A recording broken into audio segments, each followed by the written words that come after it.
शिव पुराण रुद्र संहिता द्वितीय खंड पहला अध्याय सती चरित्र। नारद जी ने पूछा, हे ब्रह्मा जी, आपके श्रीमुख से मंगलकारी व अमृतमय शिव कथा सुनकर मुझ में उनके विषय में और भी अधिक जानने की लालसा उत्पन्न हो गई है। अतः भगवान शिव के बारे में मुझे बताइए। विश्व की सृष्टि करने वाले हे ब्रह्मा जी, मैं सती के विषय में भी जानना चाहता हूँ। सदाशिव योगी होते हुए एक स्त्री के साथ विवाह करके गृहस्थ कैसे हो गए? उनके विवाह करने का विचार कैसे आया? जो पहले दक्ष की कन्या थी, फिर हिमालय की कन्या हुई, वे सती पार्वती किस प्रकार शंकर जी को प्राप्त हुई? पार्वती ने किस प्रकार घोर तपस्या की और कैसे उनका विवाह हुआ? कामदेव का भस्म कर देने वाले भगवान शिव के आधे शरीर में वे किस प्रकार स्थान पा सकी? उनका अर्धनारीश्वर रूप क्या है? हे प्रभो, आप ही मेरे इन प्रश्नों के उत्तर दे सकते हैं। आप ही मेरे संशय का निवारण कर सकते हैं। ब्रह्मा जी ने कहा, हे नारद, देवी सती और भगवान शिव का शुभ यश परम पावन, दिव्य और गोपनीय है।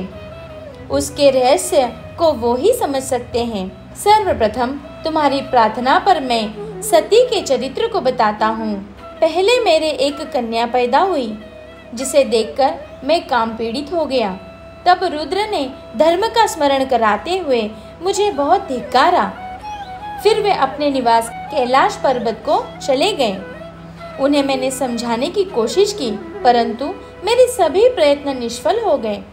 तब मैंने शिवजी की आराधना की।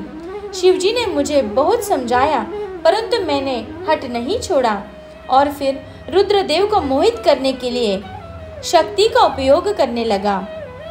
मेरे पुत्र दक्ष के यहाँ सती का जन्म हुआ। वह दक्ष सुता उमा से उत्पन्न होकर कठिन तप करके रुद्र की स्त्री हुई। रुद्र ने गृहस्थाश्रम में सुखपूर्वक समय व्यतीत किया। उधर शिवजी की माया से दक्ष को घमंड हो गया। वह महादेव जी की निंदा करने लगा। दक्ष ने एक विशाल यज्ञ का आयोजन किया। उस यज्ञ में दक्ष ने मुझे, विष्णु जी को, सभी देवताओं को और ऋषि मुनियों को निमंत्रण दिया, परंतु महादेव जी, शिव जी एवं अपनी पुत्री सती को उस विशाल यज्ञ का निमंत्रण नहीं दिया। सती को जब इस बात की जानकारी मिली तो उन्होंने शिव चरणों में वंदना कर उनसे दक्ष यज्ञ में जाने की इच्छा प्रकट की। भगवान शिव ने देवी सती को बहुत समझाया कि बिन बुलाए ऐसे आयोजनों में जाना अपमान और अनिष्टकारक होता है, लेकिन सती ने जाने का हठ किया था। शिवजी ने भावी को देखते हुए आज्ञा दे दी। शिव सर्वज्ञ है।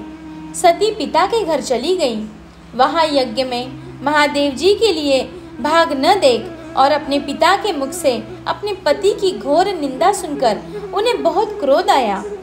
वे महादेव की निंदा सहन न कर सकी और उन्होंने उसी यज्ञ कुंड में कूदकर अपने शरीर का त्याग कर दिया।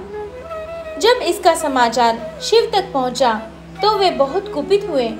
उन्होंने अपनी जटा का एक बाल उखाड़कर वीरभद्र नामक अपने गण को उत्पन्न किया।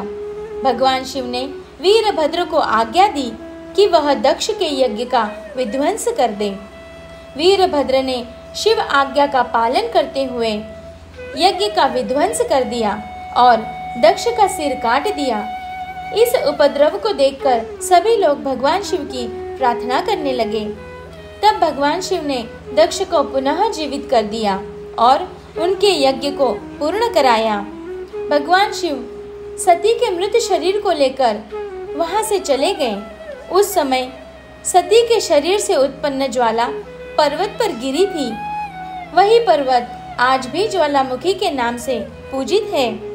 आज भी उसके दर्शन से मनोकामनाएं पूरी होती हैं। वही सती दूसरे जन्म में हिमाचल के घर में पुत्री रूप में प्रकट हुई, जिनका नाम पार्वती था।